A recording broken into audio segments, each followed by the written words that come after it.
So welcome everybody. My name is Dave Elkington. I'm the founder and chairman of a company called InsideSales.com. It's now renamed to Zant. I'm also the chairman of Chat Funnels, and Billy Bateman, the co-founder of Chat Funnels, asked if I would host this, and more importantly, I have a chance to host and an interview in Anil Somaney, who's a longtime friend. We've worked together, but really Anil has been able to build and run crazy high throughput, high performance BD teams when the rest of the market is lost on what to do with a new sort of workforce, or doesn't know how to handle a specific crisis in the economy. I won't put a name to it, but really I thought, as we were thinking about different people to come speak, I thought, boy, I don't know anybody who has done this to the degree of success that Anil has done this. So Anil, I'm not going to do you justice, and I think it's important for everybody to hear, like, you've done this in different industries, you've done it at different company sizes, you've done it throughout the country, throughout the world. So give a little bit of your background before we actually get into the meat of it, because I don't think people, I think it adds some credibility, frankly, to what you're going to share with us. Yeah, that's great. Thank you, Dave. Yeah, it's we have been friends for a while, and really enjoyed my time working with you as well. So I have led different teams across different industries, different companies. Started my career early on at AT&T in a hardcore FP&A role, and then migrated across into sales ops, and then eventually sales. And I really learned the value of being on either side of the fence, right? Being on the sales side of the fence, and then the sales ops side of the fence, and the BD function in the middle. From there, went to InsideSales.com, now Zant, and spent time, was actually hired into sales ops, and then migrated pretty quickly over into BD. And we had a lot of fun, but we grew that team extremely quickly, drew some really strong pipeline. And was able to deliver some strong results over there. From there, went to Splunk.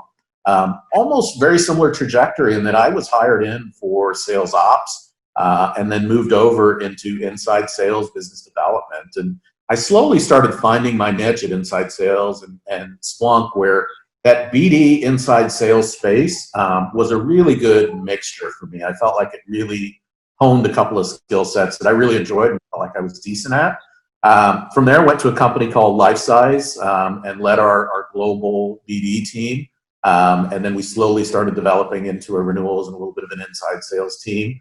And then now I'm at CloudFlare. We've moved to Austin, and I'm at CloudFlare as the head of global pipeline.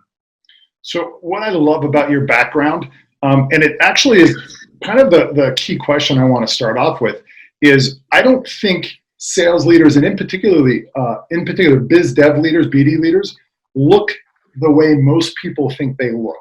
Most people think, I'm going to go take a great sales rep or sales leader, and I'm going to have them be a BD leader. And as you described at the beginning of your career, you were FP&A, and then you were ops, and then you were a sales leader. And actually, in my opinion, I think that's a unique recipe that most people miss. So give me your sense of, like, there's a lot of different makeup, in terms of what's the right type of demographic to hire a BD rep or a BD leader. And just for everybody who just a definitional term, BD, we're referencing business development. Some people call it ADMs, account development, but we mean the same thing. So, like, what does a great leader look like? You were a little bit unusual. Again, I think that's what appealed to me, Frank. Like, remember, like, when you started, I loved that you're a numbers guy. Like, you're not necessarily the typical, get on the golf course, go meet him at the bar. Like, that's not your stuff. You are a numbers crunching, process oriented guy. What do you think? Like, what's the right demographic? What's the right characteristic set? Like, what does a BD rep and what does a BD leader look like? Yeah.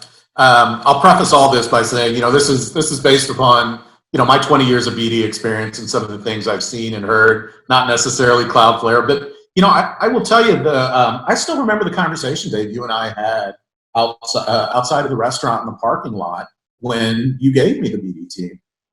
Excuse me. And one of the things I really started thinking about is I do think the modern day BD leader, the persona has shifted. 5 years ago, I think it really was. People thought that it was that high performing sales leader and you could very easily move them down up or move them up funnel and have them be a BD leader. And I think that persona has shifted pretty significantly now to where the strongest skill set that I see in high performing BDs or BD leaders is this operational skill set. And you started tapping on it: process, analytics, really thinking about things and, you know, the best personas to capture, the cadence, all that kind of stuff, rather than, hey, I was a good seller and I can just migrate and do that. And let me pause you, because like I've done that so many times where I've taken that top rep and I turn them into a leader. And I'm just going to be honest with you, they suck. Like they're never good. And so it took me enough misses to realize like I'm looking at people the wrong way.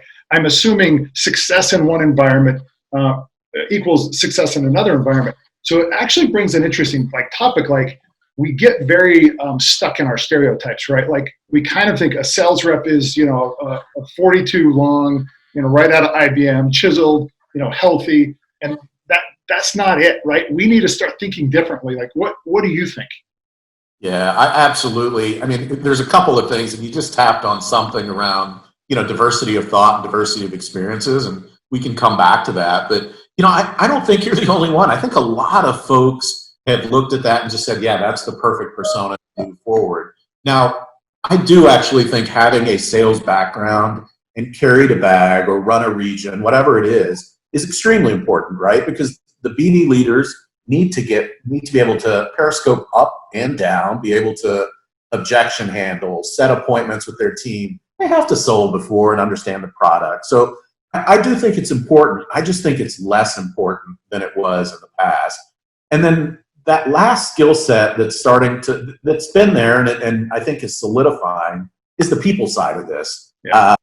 You know, it is so important. I still remember the days with our VP of Demand Gen, Mike Plant. You probably remember, right? And, Mike and I had a phenomenal relationship, and you know, we'd close the door and we'd fight about why my folks weren't following up on leads, and I'd tell him his leads were no good, the classic battle. But outside, it was a really strong relationship, and it's so important in a BD capacity to be able to push and pull on those, and then internally with the team, winning the hearts and minds of the team, inspiring the team, getting them to be able to do things I just don't think was achievable.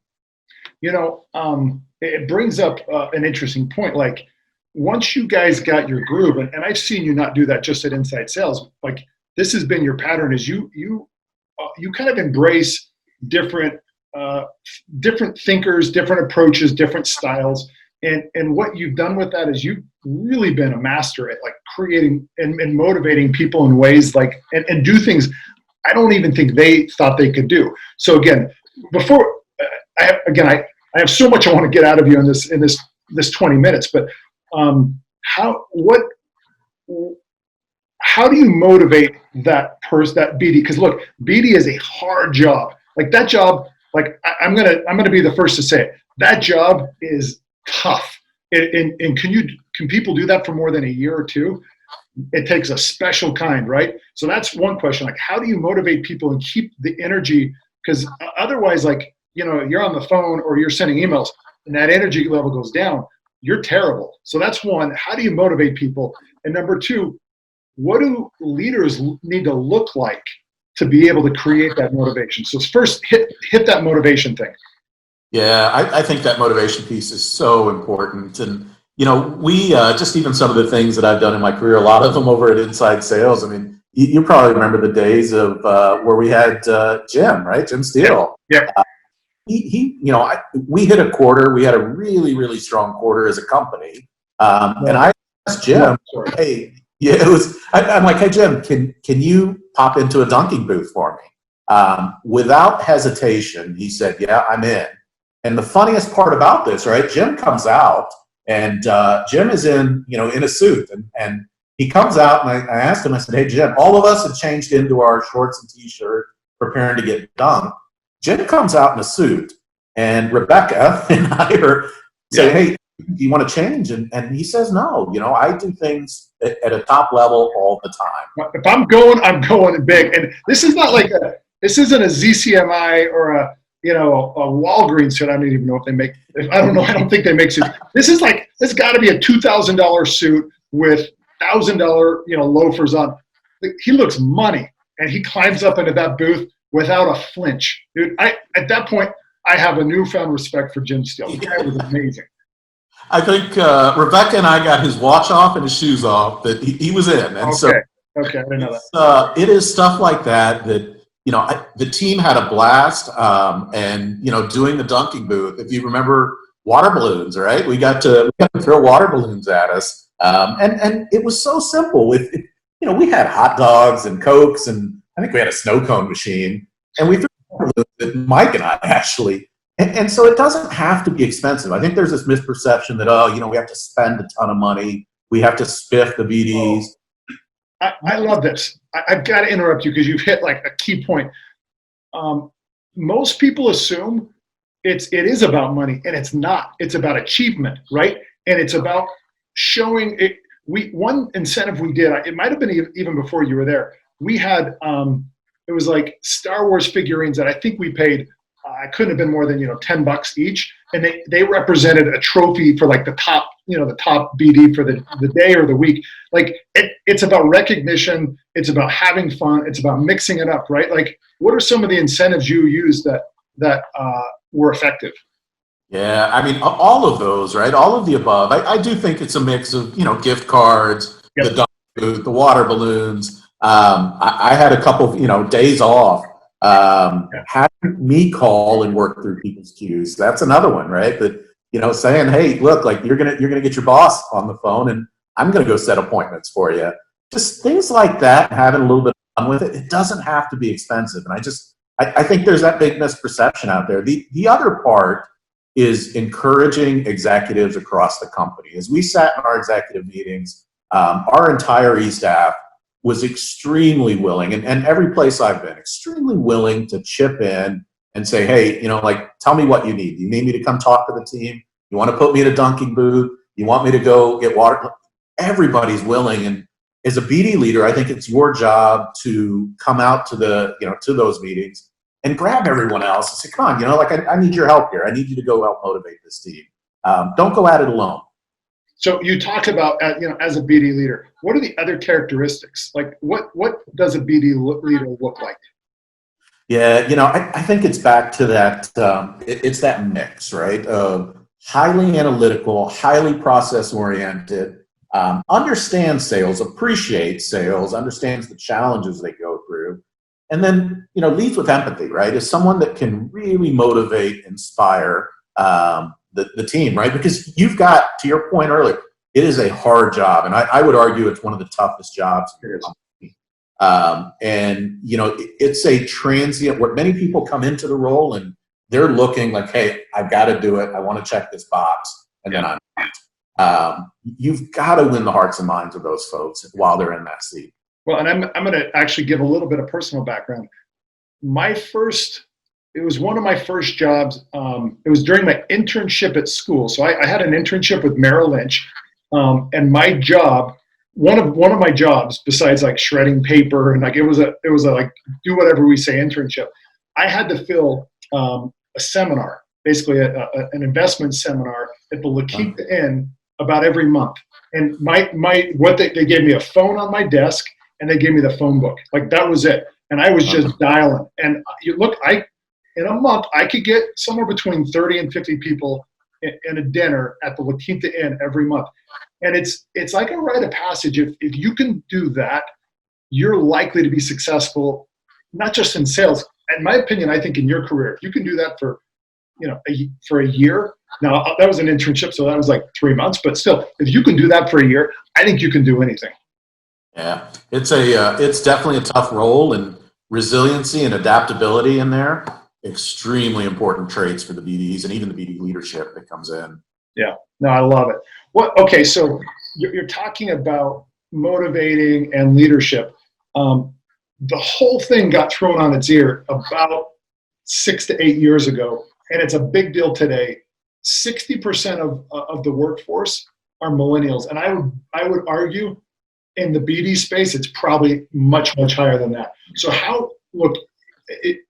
would argue you're, if not the one of the top BD leaders I've ever known, which means you have to have solved this unique challenge. How do you motivate? How do you incentivize? How do you drive and fulfill a millennial BD, work employee, or someone who's on the phone 6 hours plus a day? That's so hard for anybody, but especially for this generation. Like, what do you do? Yeah, I appreciate the comments. It is the millennial workforce is actually, interestingly enough, what draws me to this job. Working with the millennials and the really bright minds and kind of upswing careers that you're working with and molding is what draws me to this job. So there are probably 6 or 7 things I would say are really important to understand about millennials. I also think millennials have gotten a bad rap, right? There's a lot of, they're lazy, they only work set hours, they separate work. It's about understanding that workforce and then figuring out how to motivate them, not genericizing them based upon I don't what you're hearing, right? And so there are a couple things. I mean, one is work-life balance is important to this workforce more than any other workforce that's come through. And a lot of people mistake it for not working hard. That's not true. The millennial workforce works extremely hard. It's about flexibility in where they work, especially now, where they work and how they work. And, if a fridge is being delivered to their house, they want to be able to cut out at 3 o'clock and then put in the hours on the back end or the next day without having to write in left or right or document where they've been. Yep. They want flexibility. The other thing is, if you understand like where these folks come from, where the millennials come from in terms of their traditional working environment, they've gone to school and they worked in big projects. Many times they have multiple siblings. Working in teams or with others is extremely natural for them. And into the workforce is just this continuation. And so as you work with the millennial team, I would highly encourage cross-functional, multi-generational, diverse workforce engagement with them. And I think you'll see that millennial group grow extremely quickly. They will come back. They're very open and eager to learn. And as they get into those diverse workforces, I think they just take off. So I want to pull on that thread just a little bit, because I really agree. I think there's a bit of a bad rap where they're like, oh, they're lazy. They work to live. They don't love their work. There's a lot of bad stereotypes about millennials, and I think like any generation, there's a bad. There are people who represent the bad stereotype of every generation. I'm a Gen Xer. Like, we're workaholics. Like, there's some truth to some of that. But I have found like millennials are every bit as driven and focused on being successful. But just like you said, they need to understand why. Like, if they understand why, and then you provide that flexibility for them, like you just described, like they may have a brother or a nephew or someone that got a baseball game or a dance recital. They go there once they understand the why, they're all in. I've found like really all in. So they're just as motivated as anybody else, and it's not about getting more hours out of them. It's about being effective at what we do. I love what you said. When they understand the why, the purpose, and they believe it, and they're excited about the vision, man, I would say they're as motivated, if not more, than any other generation. Yeah, that's a great point. I mean, and being able to tie, a company vision to, an individual business development rep, being able to explain it, answer questions about it, having them believe and buy into it, and they will challenge it, right? Like the millennial workforce is notorious for not following chain of commands. They will challenge it, and that's healthy. You encourage that. You have to be prepared to answer questions about, hey, why is this happening? Why is that happening? Doesn't that go against what we just wrote up on the board? They will challenge you, but once they're bought in, they're a force multiplier, big time. Yeah, I agree. Hey, so we're about out of time. Give me one last piece of advice. So someone who is a BD rep, who wants to be a BD leader who's like, how do I go to the next level? Or I'm in sales and I say, look, I think I could be a great BD leader. Give me one last hey, by the way, here's one of my life hacks, one of my job hacks. And I know we hadn't prepped for this one, so this one's a bit of a curveball. But like, what's that little hack that you always keep in your back pocket that someone could learn from or grow from? Yeah, I would just say, it may be just a couple of words there, but, resiliency and adaptability in today's environment, no matter what industry you're in, the world changes really fast, right? 6 months ago, we were all in the office. Today, we're not. The world changes fast. And those, whether it's BD, AE, doesn't matter.